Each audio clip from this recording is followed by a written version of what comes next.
The Gentlementor.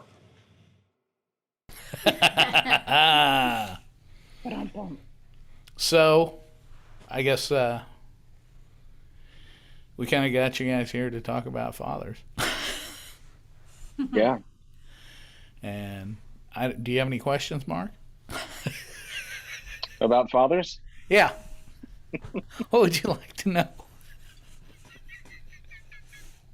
Let's see. No, I'm the perfect father, so I don't know. Look, you can't. know what You else. gotta. You can't be coming on my podcast and like hating, dissing on me and stuff. You gotta, I just enjoy it. Sorry. Okay, what was the question? I got all my favorite people right here together, almost in a room in the internet. Yeah. It's virtual reality, but it's It Remember is. how we used to do this way back when? back when the internet was terrible. Yes. Yes. And it would come in and out, and we were like, "This is awesome." I know. We thought it was so We cool. started didn't we do weeklies for a little bit? For a few months. We did, or I monthly. think more than something. weekly for a while. For a But while. yeah. It depends how much drama was going on. Yes, Yeah, it was correlated to the drama. Yeah. But then Yeah. your kids moved out, my daughter moved out, and no more drama. It was amazing. Oh, I meant church drama. And then your daughter moved back in, and our daughter moved back in, Oh, okay. And now we're online again. and here we are again, just like the old days. Everything comes back around. Desperately seeking sanctuary.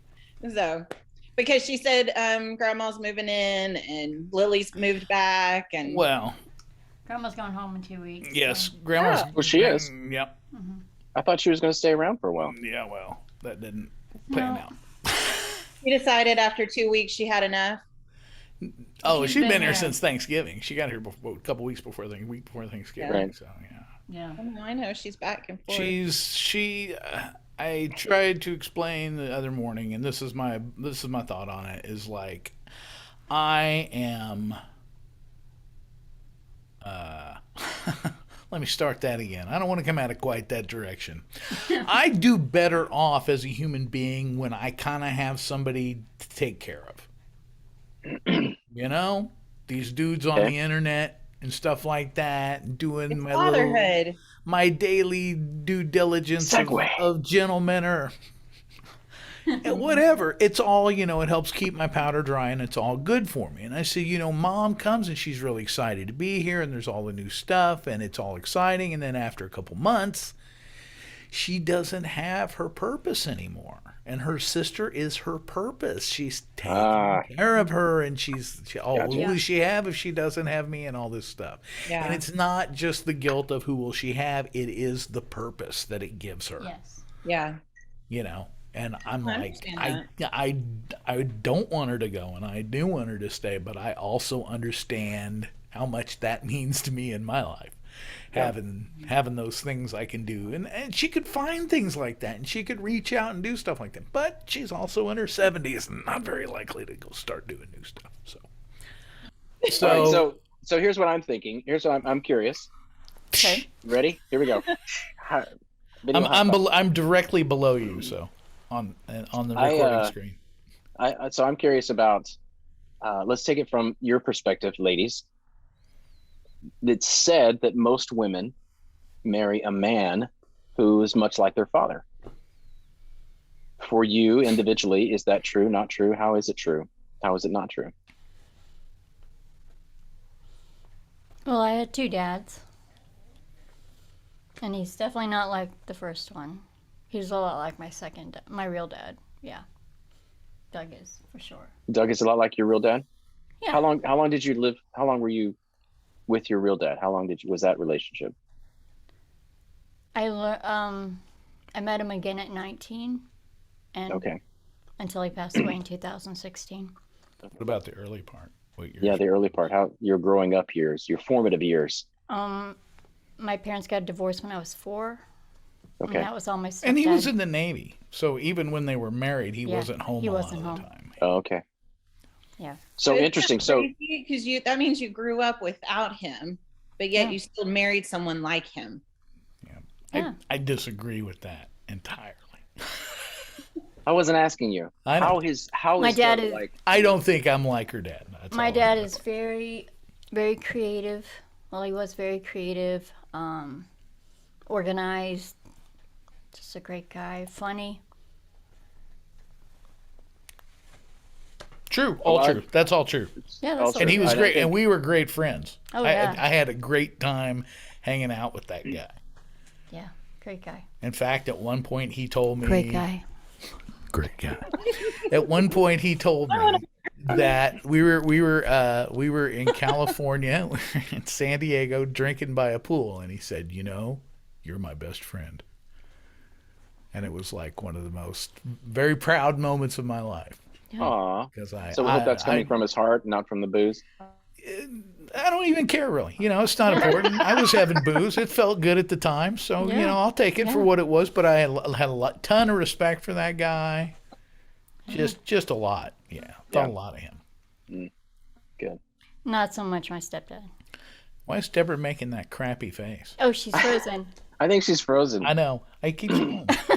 Did you smell something bad? It looks like somebody pooted. It's probably the dog. That dog. Probably the dog for sure. Oh, we were talking about fathers and how Jackie's biological dad is a little bit like Doug in the fact that he's creative and Well, I that heard all he's. that. Oh, okay. Yeah, I don't think you missed. missed anything. You didn't Oh, miss okay. anything. We started Because then I making was- jokes about your face being frozen because it's And then I was- yeah. the thing froze you in a really funny face pose, so we made some jokes about that while we waited. So for I you. was coming to you, Deborah, for that whole You thing. I know all we've had this froze. conversation a lot. For the question that regarding, yes, you are a lot like my dad. However, I don't think I recognized that until me at an older age, and then seeing some of your quirks and personality are very similar. But of course, that was not what I saw when we first started dating. Interesting. So what did you see when you first started dating? Did you see similarities then, or Sexy No. man. what was the basis of the attraction? Ooh, my butt. Wow. Not me, her. Oh, sorry.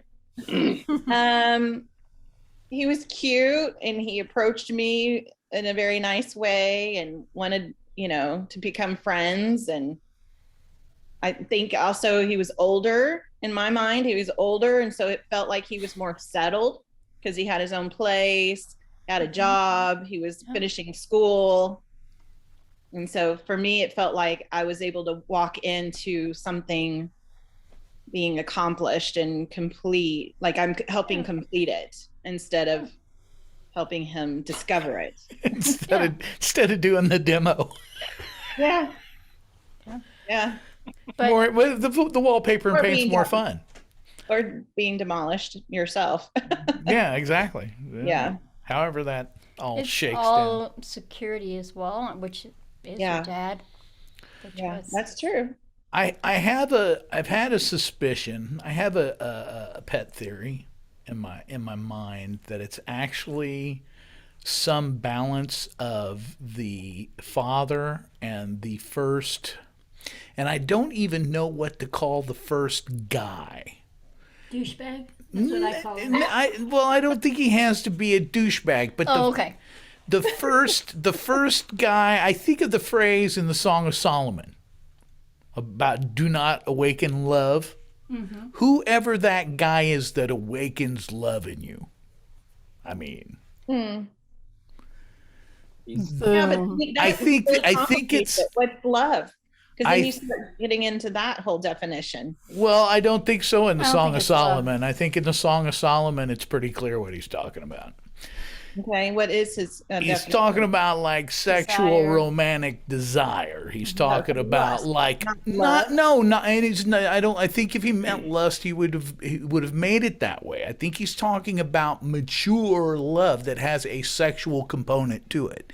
That once you awaken that sexual component in your desire, you don't put it back to bed. You know, it's never done. Yeah. And he's saying, don't get that started until the person is ready to handle it.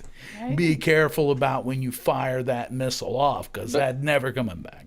Well, and now that's done. I mean, that happens on TV. It's not even necessarily a person that awakens that desire. That's in what I'm someone. saying. That's why I It's don't even know society what to now. call it, because it's not even like, it's so nebulous now.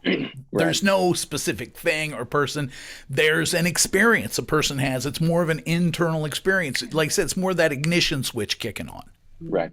And it seems to me, and it's more about that thing that she was saying. It's the old joke we used to make, or I used to make, about the difference between men and women. Like the difference between men, it's not really. It's the difference between boys and girls. If boys look at girls like they're buying a car, they think, I'll get this one now and I'll get a few miles out of it and then I'll trade up down the road. And girls look at boys like houses.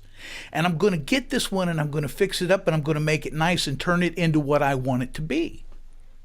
And then I'm going to move on to the next And then one. I'm going to sell it, make a profit. Flip it. Flip it. Flip it. I say, I don't know if you should use that example right now with me.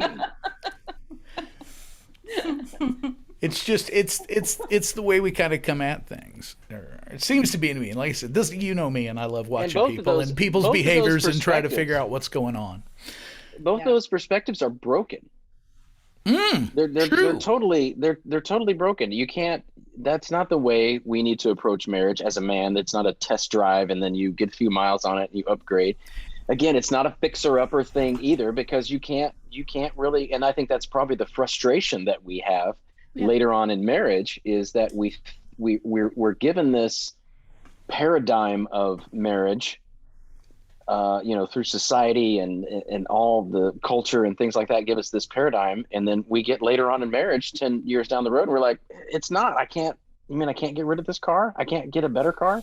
I can't trade it. I can't fix this house. I can't, the plumbing still leaks. He still parks in front of me and I can't get that fixed. It's just getting worse. Really, if you want to look at it, honestly, it's just getting worse. Gets worse. Right. Yeah.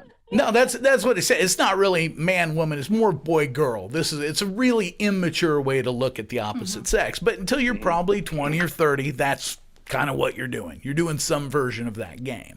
And that game is based on those initial experiences. I think the same thing like with boys. I think there's a thing with mom and whoever the first, like, romantically inspiring. Let's just whatever romantically inspires first.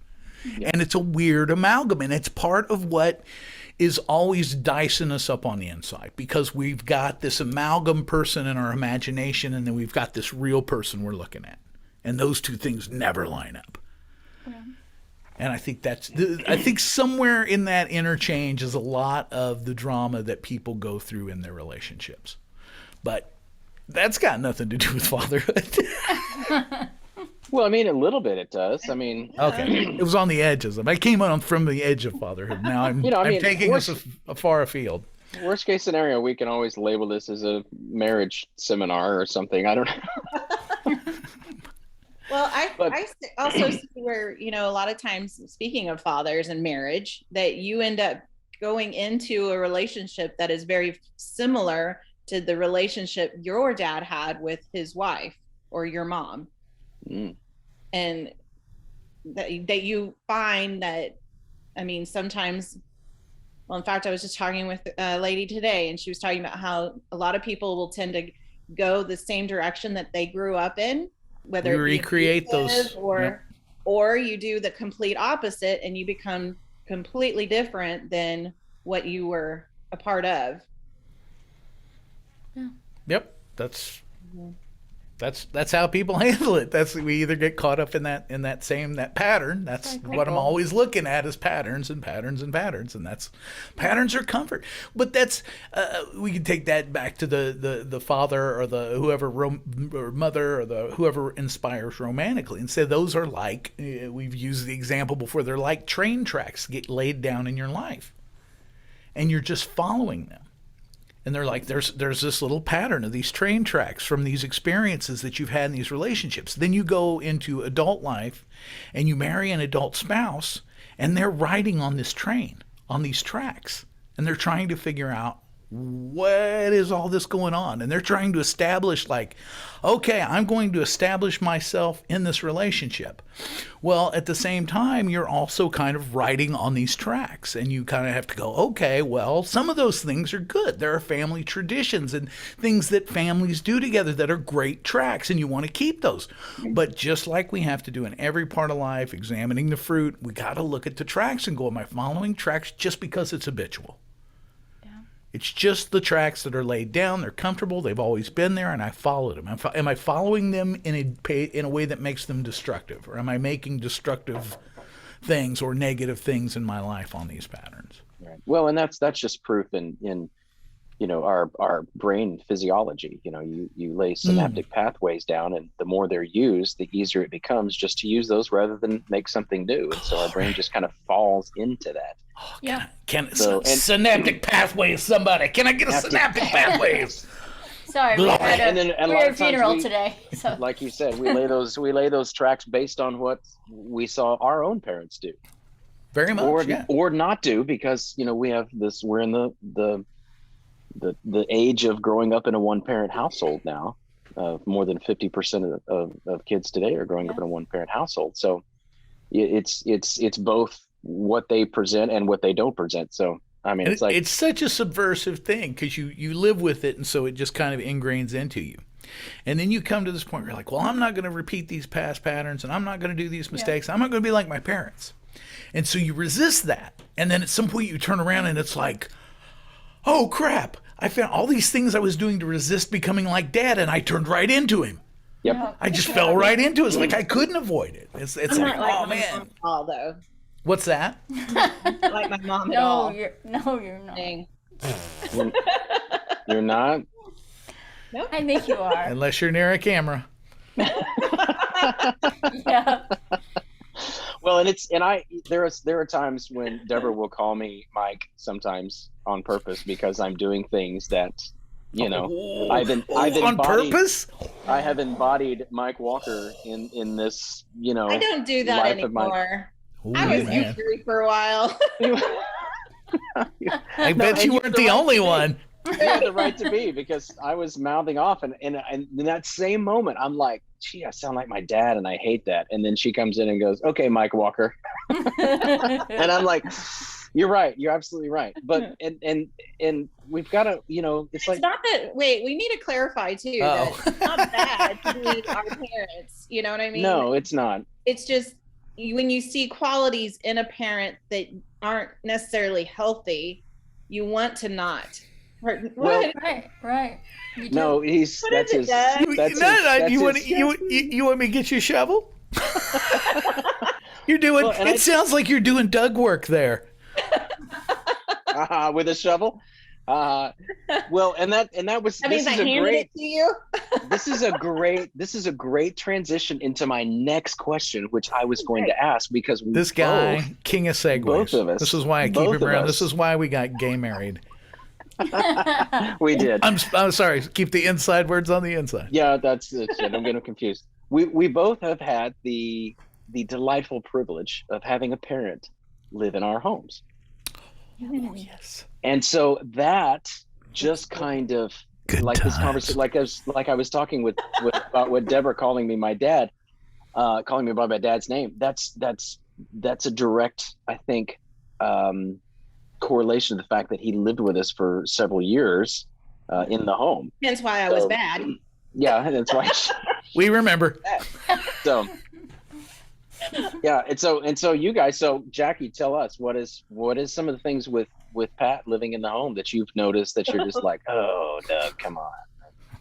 Are there any good or bad? They could be good. I've got He's not gonna somewhere say I've good. got to be. About This is Pat? therapy. This is free therapy for you, Doug. It's just free, and everybody else gets to listen. What about Pat? What were you asking? Sorry. Just some of those things. Do you, having your parent live with you? so frictions. with Pat living in the has that awakened some things that you notice in Doug a little bit more, that how he's yeah. like his mom? Yes. Well, I can see where he got his critical spirit. Where he got his No, critical spirit, yes. no, he does not have a critical spirit. Maybe demon, It's a critical demon. I'm kidding. Jeez. No, Which that's is a just spirit? air freshener. Which It's a spirit. Somebody get her a refill. It was I know. just air air freshener, freshener? people. The air freshener You know, demon. I can You gotta cast see. that demon out. We've told you that, right? My What? story. The air about freshener demon? Oh yes, yes, yes. hilarious. Okay, go ahead. Automatic air freshener. That, Yes. Yes. Boy, he Yeah. prayed in tongues to get that kicked out He of that thought the room, devil was living in our son's bedroom because of Yep. that air freshener. Oh, anyways.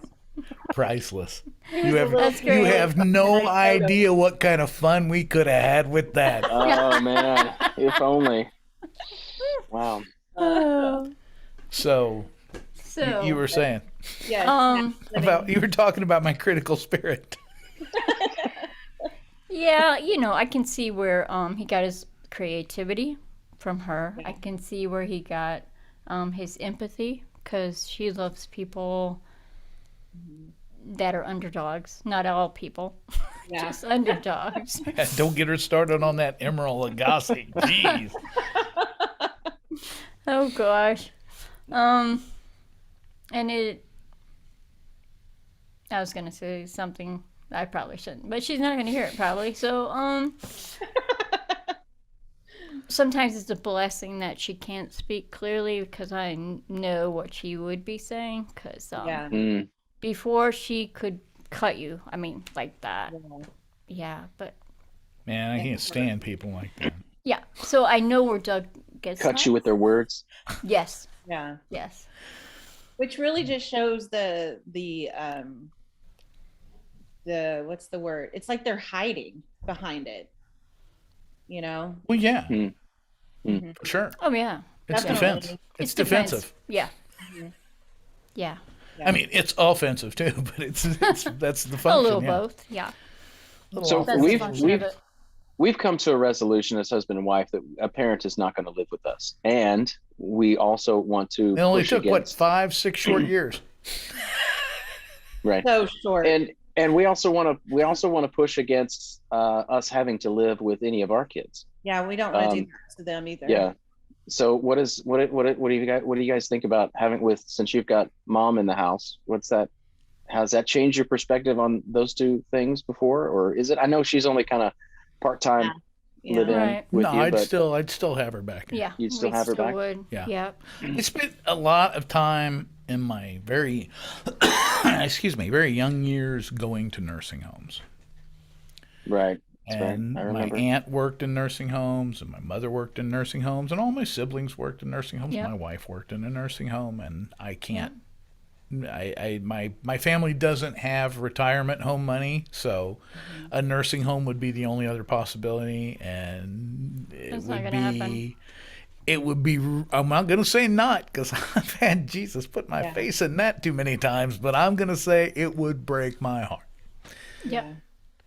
We never would have put my mom in a nursing home if she didn't have to be on a ventilator. We'd have taken her home. Not our home, but my sister's home.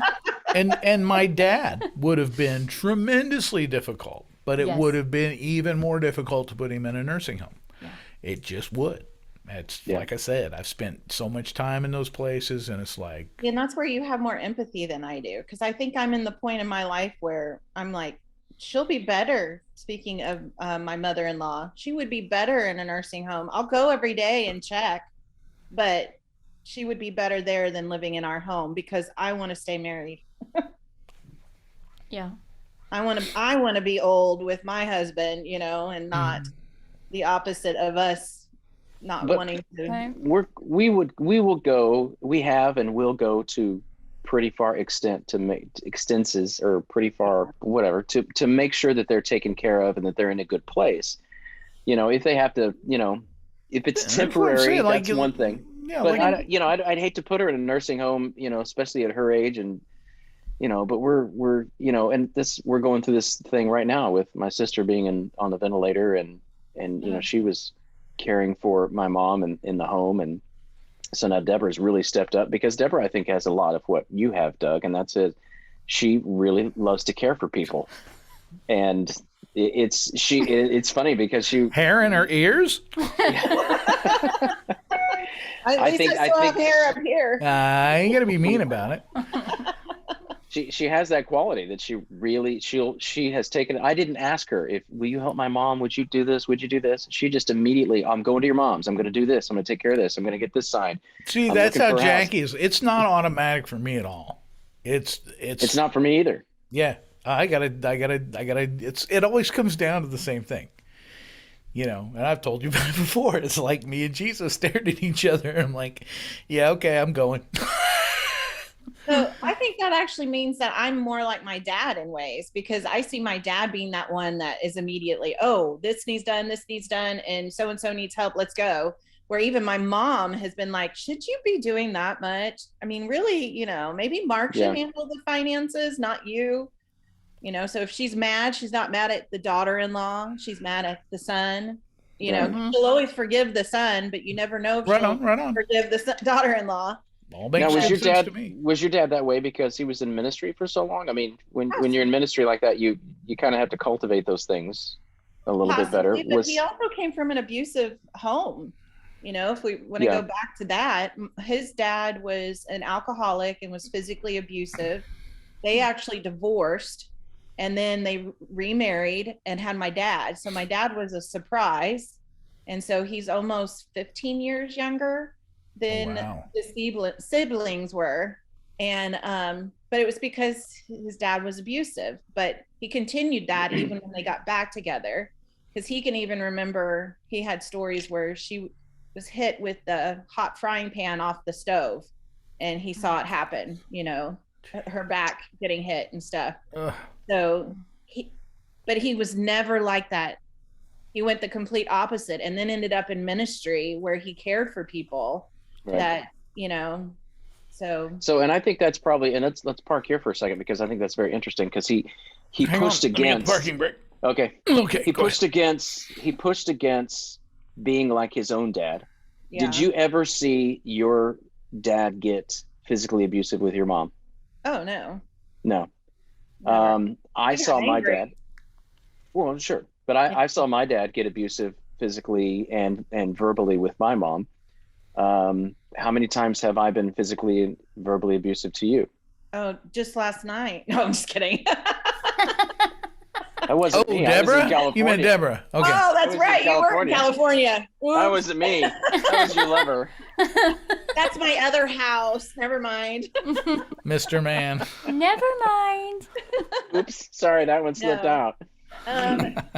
Honestly? Sorry, I'll spray some air freshener. No, you're not physical with me in that way. Abusive. We're talking abuse here. It's going to be the Mike Harwood episode here in a second. We haven't got to that part of the physical part. But so that's interesting, because I feel like that when there's those really clearly defined things that a child can see in their fathers or in their parents, either one, that are harmful to other people, that they do a better job at pushing those away. Now, do you remember it was how you feel? Like how you would feel whenever you saw that happen, or was it just a natural, it didn't make your mom happy? Like what caused you to, you know, to subconsciously end up being the opposite? Well, the thing is it troubled me because I could see my mom being hurt. You know, I saw her crying. I saw the bruises, you know, that kind of stuff. I saw the arguments. I saw the results of the arguments, and it ultimately ended up in divorce and a broken family. It's funny though, because, and I don't know that I consciously decided I'm not going to be like my dad in that sense. I don't know if I made that conscious. I think it probably just grew in me as that's something I should stay clear of. It's interesting though, because there are times when I have felt like I would see the way that my father felt in those times. Does that make sense? I would be experiencing those angers and those emotions, but I was able to stand away outside of that and go, okay, you can't respond in this certain way because I've seen what that response does. But I know that inside my mind and my heart, there was things that were nodding up that I felt like that seems just like what I saw my dad react to. and here's what it ended up to. So those are things that I've noticed just as an observation. Yeah. Far out. And I have no, I mean, and you've mentioned that one time because you were so angry once that you were like, we've got to stop because I don't want to handle this the way I should handle it. And Yeah. you did because we stopped. Yeah. So, yeah. Well, and then there's another dynamic in my home that my What? girls are so much alike. My girls are so much alike. It's like, you know, you've got double, but they're the double mint twins. Double So you've got trouble. twice that. And so, you know, they're both talking and I, you know, and I don't normally talk a whole lot in those situations. But what I do Which want to point say out something, the situations where you do talk a lot. Yeah. none of them. Podcasts. None of them. None of the podcasts. But Shooting and I feel pool on I feel like Saturday when night. I feel like when I want to talk, I have something important to say, but I can't get it in word wise. And I think that's what brings out the aggravation in me. It's like, you guys are saying thousands and thousands of words, and I want to say 8, and no one will let me say 8 words. And I get mad and I break things, and I don't like that. So I'll send you $1 if you can make her blow something out of her nose. That'll be Not great. this. Holy moly. This is straight. Straight Malibu. are you just Malibu. drinking straight 80% Malibu? sugar. Yeah, I didn't bring in the You mixer. can go in the other room and get another drink. I don't want to miss this. I don't mix want to it. miss this. Your I mix it. yeah. I don't want to miss it. I agree that I don't know what I agree with. No, I agree that my mom was an alcoholic, and I knew that I did not want to be that way, and I was going to be to the opposite end of that. want to be that way. Sorry, I got to move the microphone because I'm not going to be able to stop laughing. Woo! That shit's funny.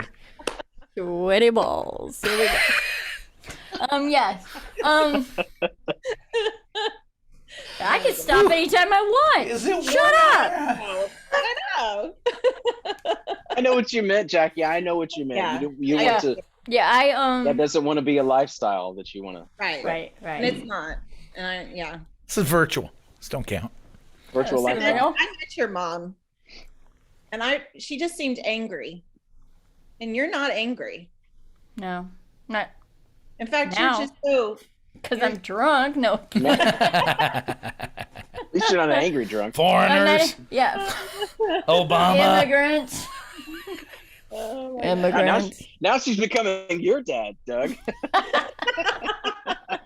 Foreigners. It's really funny Them because Democrats. there were I think once or twice Or your dad, Mark. when we were dating where our drunk parents actually were in the same room drunk together at the Oh same gosh, it time. was horrible. Weird. And it was Oh, like, man. wouldn't I've never that experienced make it. a Would they mean that? fantastically strange couple? Well, my mom called one time. She It's came like over to 2 the in the house. morning She or showed something. up at the house Did one she? morning. They were getting ready for work. And she was was drunk. Yeah, And she came in and started telling them a bunch of information she thought they needed to know. yeah. And Dad That was just, was not I can't believe good. someone would drink and act that way. And he was drunk too. That's funny. I'm not going to be that way. Of course, Dad was the guy at churches. You know who needed to hear the sermon is One of those guys, yeah. Yeah. four of them pointing back at you, baby, all the day. The Gentlementor.